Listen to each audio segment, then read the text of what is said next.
ఈరోజు ఏపూరి సోమన్న సోదరుడు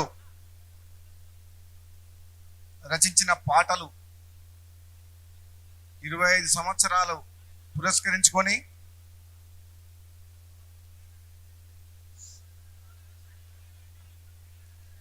పుస్తక ఆవిష్కరణ కార్యక్రమంలో పాల్గొంటున్న వేదిక అందించిన పెద్దలందరికీ, మరో సోదరుడు గద్దరు వారసులు ఏపూరి సోమన్న తర్వాత గద్దర్ నర్సిరెడ్డి, ఇద్దరిని చూస్తే గద్దర్ గారి పాటలు గుర్తొస్తాయి, గద్దర్ గారి రూపం గుర్తొస్తుంది ఆ గొంతు వింటుంటే. కళాకారులకు గర్వంగా ఈరోజు ప్రజల కోసం పాటలు పాడే వ్యక్తులు అంటే వీళ్ళు నా కళ్ళ ముందర కనబడుతున్నారు. వాళ్ళతో పాటు మాజీ మంత్రివర్యులు సోదరి పుష్పలీల గారు, వేదిక నుంచి పెద్దలందరూ, మీ అందరికి కూడా నా హృదయపూర్వక నమస్కారాలు. కళాకారులందరికీ, ఈ కార్యక్రమంలో పాల్గొంటున్న ఏపూరి సోమన్నతో పాల్గొంటున్న ఆయన అభిమానులు, కళాకారులందరికీ కూడా పేరు పేరున నా హృదయపూర్వక నమస్కారాలు తెలియజేస్తూ, చాలా ఆలస్యమైంది, వేరే ప్రోగ్రాం, దీని తర్వాత ప్రోగ్రాం అని కూడా చెప్తున్నారు. 5 గంటల వరకే మీ టైం ఉంది, 6 గంటలు అయిందని చెప్పి మా ప్రోగ్రాం చేసుకోవాలి సార్ అని చెప్పి. నేను రాజకీయ ప్రసంగం చేస్తానికి ఇక్కడికి రాలేదు. కేవలం ఏపూరి సోమన్న ఈ పుస్తకం గురించి విడుదలకు రమ్మంటే, నాకు ఏపూరి సోమన్న పాడే ప్రతి పాట చాలా ఒళ్ళు పులకరిస్తుంది. ఎటువంటి పాటలు పాడతానంటే ఒక చైతన్యం.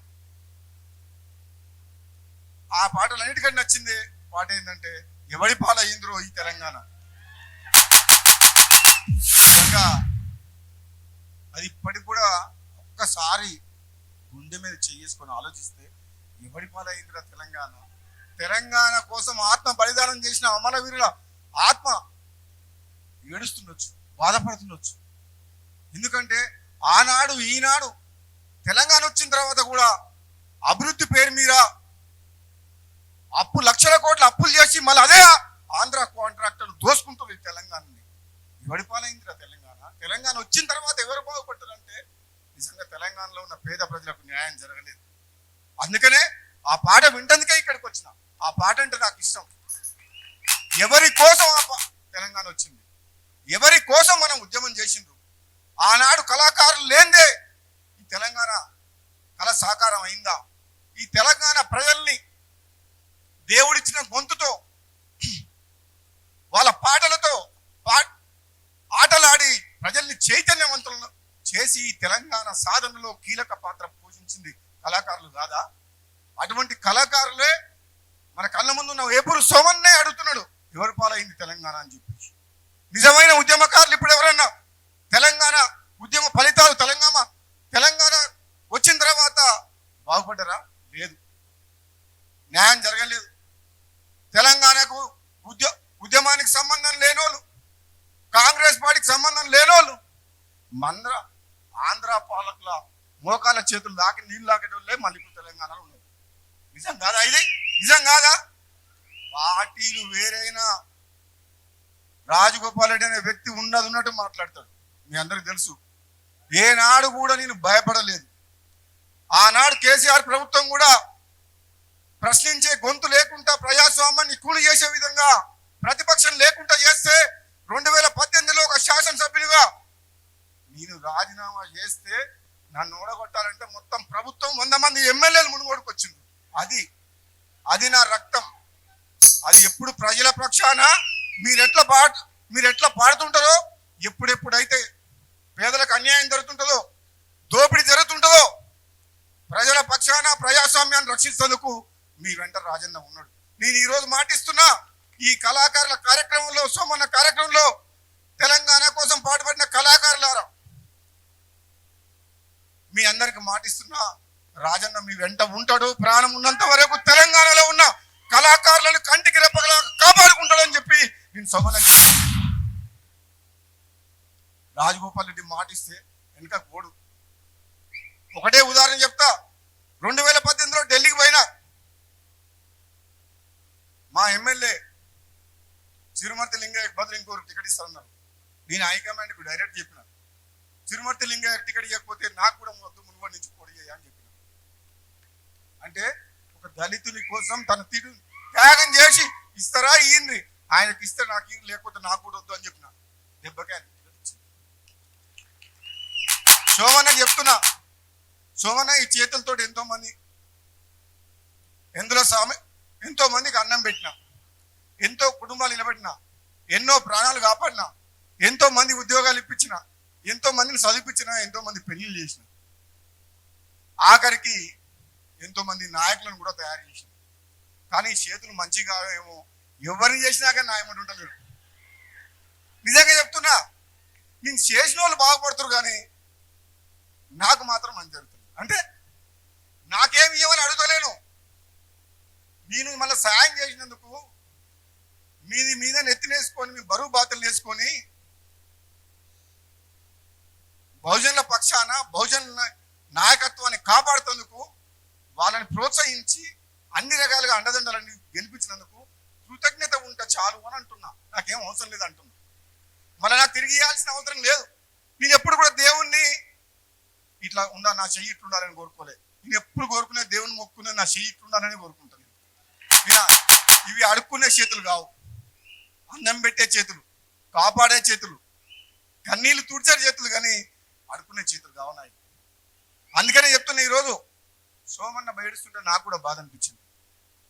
ఎంతో మంది అర్హులైన వారు, ఉద్యమంలో పాటలు పాడిన వాళ్ళు, ఎన్నో ఏళ్లుగా రాత్రి పగలు కష్టపడ్డ వాళ్లకు దక్కలేదు. కానీ ఈ తెలంగాణ ఉద్యమానికి సంబంధం లేని వాళ్ళు, కాంగ్రెస్ పార్టీకి సంబంధం లేని వాళ్ళు వచ్చి పెద్ద పెద్ద పదవులలో ఉంటే నాకు కూడా బాధ అనిపిస్తుంది అప్పుడప్పుడు. కానీ ఒక రాజకీయ పార్టీలో ఉన్నా కాబట్టి నేను ఎక్కువ మాట్లాడలేకపోతున్నాను. నేను మాట్లాడడం స్టార్ట్ చేస్తే ఎట్లుంటుందో మీకు తెలుసుగా. నేను మాట్లాడడం స్టార్ట్ చేస్తే నేను ఎప్పుడు ఏది మొదలు పెట్టను. ఒక్కసారి స్టార్ట్ చేస్తే మళ్ళీ వెనక చూడను. కేసీఆర్ని గద్దె దింపుతాం, కేసీఆర్ కుటుంబాన్ని జైలుకు పంపిస్తామని చెప్పిందా లేదా మొట్టమొదటిసారి? అసెంబ్లీలో గట్టిగా మాట్లాడి ఈ కాళేశ్వరం ప్రాజెక్ట్ వద్దు అని చెప్పినా లేదా? ఈ బెల్ట్ షాప్ల తాగుడేందని అడిగినా లేదా? ఈ లక్షల కోట్ల అప్పులేందని అడిగినా లేదా? నువ్వేమన్నా నియంతవా? తెలంగాణ అంటే నీ రాజ్యం అనుకుంటున్నావా? నువ్వు రాజు అనుకుంటున్నావా? నీ తర్వాత నువ్వు కొడుకులు అనుకుంటున్నావు? ఇది తెలంగాణ ప్రజలందరూ కోరుకుంటే 60 ఏళ్ళ ఉద్యమం చేస్తే, ఎంతో మంది ప్రాణాలు అర్పిస్తే, మాట వంటి వాళ్ళందరం పార్లమెంట్ లో కొట్లాడితే కాంగ్రెస్ పార్టీ సోనియా గాంధీ తెలంగాణ ఇచ్చింది. అంతేగాని నువ్వు రాజువు, నీ తర్వాత నీ కొడుకు యువరాజు అని చెప్పి మాట్లాడితే నేను తట్టుకోలేదు, ఒప్పుకోలేదు. అందుకనే నేను పోరాటం చేసిన. నా మునుగోడు దెబ్బకే ఇప్పుడు పోయి పాముద్ర పండుకుండు కాదా? అది గెలుప. 100 మంది వస్తే పోలీసులను పెట్టుకొని దొంగతనంగా గెలిచింది. ధైర్యంగా వచ్చేటోడు అయితే అట్లా గెలుస్తాడా? అంతమంది అవసరమా? ఒక ఎమ్మెల్యేని ఒడగొడుతుంది 100 మంది అవసరమా?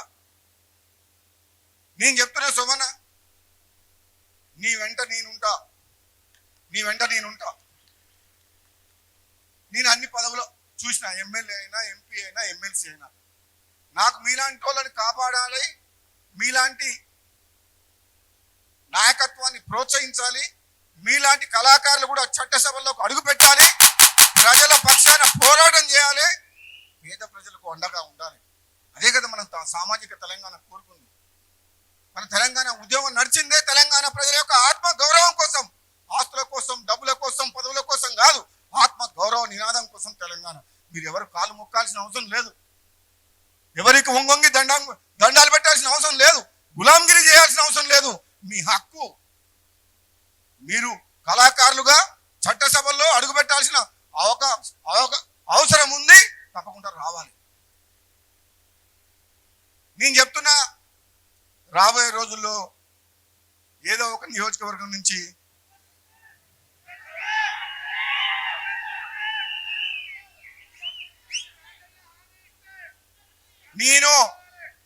నేను ఒక్కసారి మాట అంటే వెనకకు పోను. ప్రాణం పోయినా సరే అది చేసి తిరుగుతాం. నా పదవి పోయినా, ప్రాణం పోయినా, తుది శ్వాస వరకు ఇచ్చిన మాట కట్టుబడేదానికి ప్రయత్నం చేస్తున్నాను. నేను అందుకని చెప్తున్నా, తెలంగాణలో ఏపూరి సోమన్న చట్టసభలో అడుగు పెడతాడు,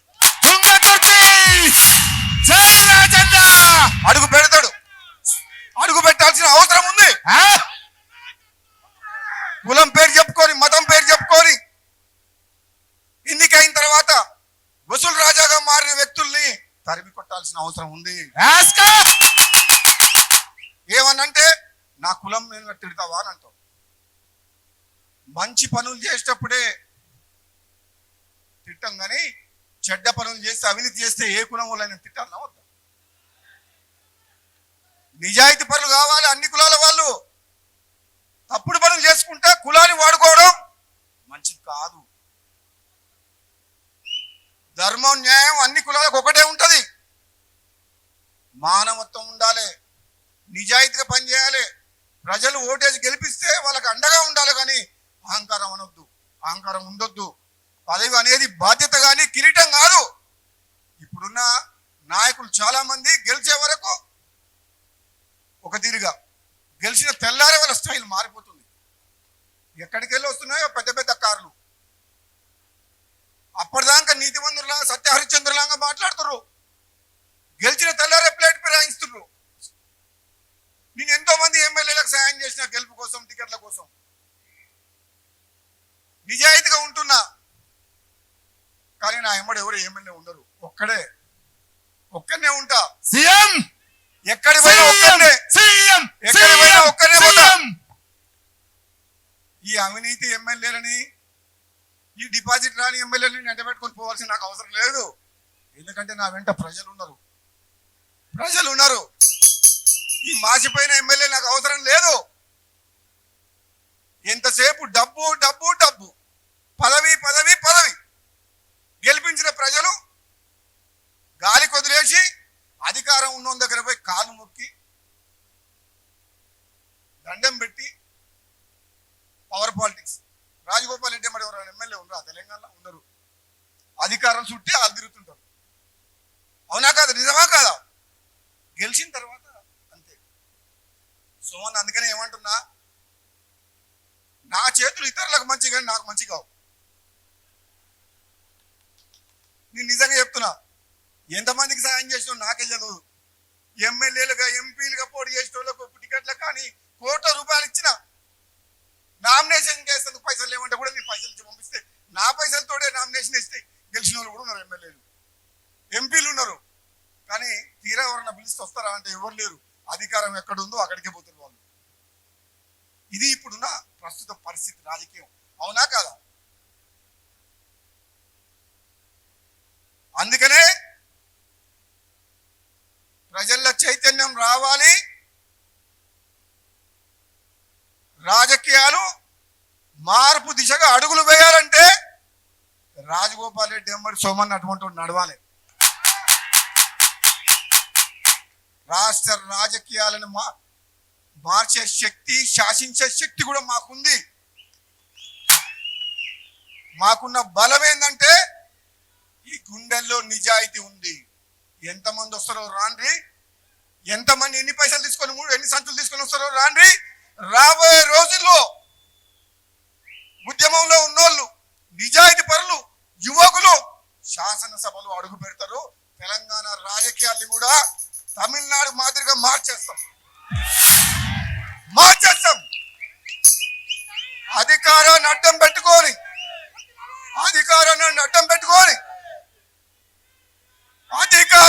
పెట్టుకొని అభివృద్ధి పేరు మీద లక్షల కోట్లు దోసుకుంటున్న వాళ్ళు ఎమ్మడి పడతాం. దోపిడికి వ్యతిరేకంగా పోరాటం చేస్తాం. మేము నిజాయితీ పరులం అని చెప్పేసి మా సహనాన్ని, మా ఓపికని చేతగానితనంగా భావించొద్దు. అవసరం వచ్చినప్పుడు విద్యార్థుల కోసం, నిరుద్యోగుల కోసం, యువకుల కోసం, రైతుల కోసం, పేదల కోసం, మా అక్క చెల్లెల కోసం అవినీతికి వ్యతిరేకంగా పోరాటం చేసి యుద్ధం చేస్తాం. భయపడేది లేదు. మేము చూస్తున్నాం దగ్గరికి వెళ్ళి రాజకీయాలు. నేను పార్లమెంట్ సభ్యునిగా, ఎమ్మెల్యేగా 20 ఏళ్ళ నుంచి రాజకీయాలు చూస్తున్నా. నాకు అర్థమైంది ఏంటంటే, నేనొక్కని నిజాయితీగానే ఉంటే సరిపోదు. నేనొక్కని నిజాయితీగా ఉంటే ఈ పేదలకు న్యాయం జరగదు.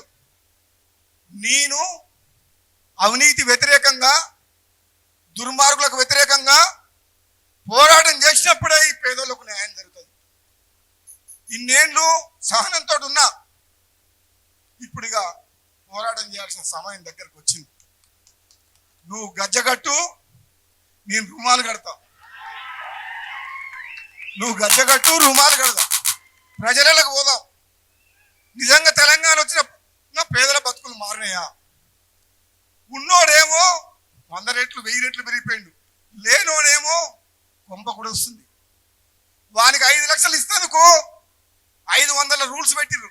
5 లక్షల రూపాయలు ఇంటికి ఎన్ని రూల్స్, ఎంత ఇస్తుర్రు? వాడేమో లక్షల కోట్లు దోసుకుంటున్నారు, పైన ఉన్నోడేమో లక్షల కోట్లు దోసుకుంటున్నారు. 5 లక్షలు ఇస్తేందుకేమో 500 రూల్స్ పెట్టింది. నిజమా కాదా? సగం ఇల్లు రాగానే బిల్లు రాలేదంటారు. పాత ఆటో ఉన్నా వెనకడ ట్రాక్టర్ ఉన్నా నీకు బిల్లు ఏమంటారు? అది ట్రాక్టర్ నడిచేది లేదు, జీపు నడిచేది లేదు, అది ఎప్పుడు ఫైనాన్స్ వాళ్ళు గుంజుకోపోయారు, అది ఎప్పుడు ఆయన పేరు మీద ఉందంట, నీకు ఇల్లు క్యాన్సర్ అంటారు. ఇదెక్కడ న్యాయం? ఇట్లా చెప్పుకుంటా పోతే రాజగోపాల్ రెడ్డి ఇప్పుడు అధికార పక్షంలో ఉండా ప్రతిపక్షంలో ఉండా అని చెప్పి అడుగుతారు జనం. నేనైతే ఒక పక్షంలో ఉన్నా, నేనెప్పుడు ప్రజల పక్షాలనే ఉంటా. నేనెప్పుడు ప్రజల పక్షాన ఉండాలని కోరుకుంటున్నాను. నాకేదో పదవిస్తానంటేనే, నాకు పదవిస్తే ఒక తీరుగా, ఇంకోటి ఆశ పెడితే ఒక తీరుగా ఉన్నది ఉన్నట్టు మాట్లాడతా. రేవంత్ రెడ్డి ప్రభుత్వం మంచి పనులు చేస్తే మంచిగా చేసిందంట, తప్పు చేస్తే తప్పు చేసిందంట అనాలా వద్దా? అనాలా? కాబట్టి మీ అందరికీ కూడా చెప్తున్నా, గొంతు పోయింది. ఏది ఏమైనా సోమన్నకు న్యాయం జరుగుతుంది. మంచి కళాకారుడు. మీ కళాకారుల పాటలు మాటలు వింటుంటే మాకు ఒళ్ళు జల్లరిస్తుంది. మీకోసం, పేదల కోసం బ్రతకాలే. ఇది రాబోయే రోజుల్లో నిస్వార్థంగా నిజాయితీగా సోమన్న లాంటి వ్యక్తులు ఎంతోమంది యువకులు రాజకీయాలకు రావాలనుకుంటున్నారు. గ్రామ స్థాయిలో, మండల స్థాయిలో, నియోజకవర్గ స్థాయిలో, రాష్ట్ర స్థాయిలో దళితులకు, బడుగు బలైన వర్గాలకు అండగా ఉండి వాళ్ళ జీవితాల్లో మార్పు తీసుకురావాలి. ఈ రాజకీయాల్ని మార్చేసే దిశగా, మార్పు దిశగా ప్రయాణం చేయాలని చెప్పి మీకోసం ఎప్పుడు మీ అంట ఉంటా అని చెప్పి తెలియజేస్తూ సెలవు తీసుకుంటాను. Thank you.